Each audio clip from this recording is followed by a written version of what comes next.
Welcome to Penrose Learning, where we make understanding easy.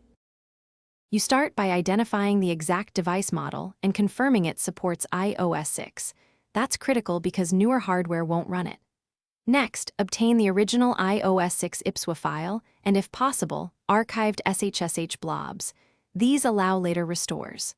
Once you have files, plug the device into a trusted PC, open iTunes or Finder, and create a full backup.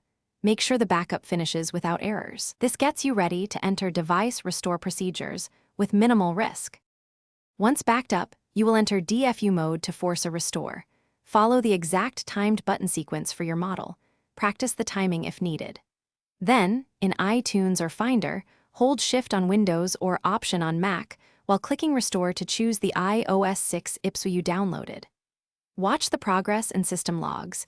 If you see 1,600 or 3,194 errors, adjust your host's file or ensure the IPSWA matches the device CID.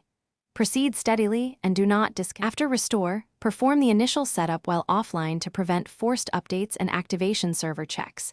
This preserves the iOS 6 environment. Then restore your local backup and verify contacts, photos, and key apps. Some App Store apps may no longer update. If the device hits a boot loop or activation error, first retry a DFU restore using the same IPSWA. If that fails, use community recovery tools or reapply SHSH blobs. Those steps often resolve activation mismatches.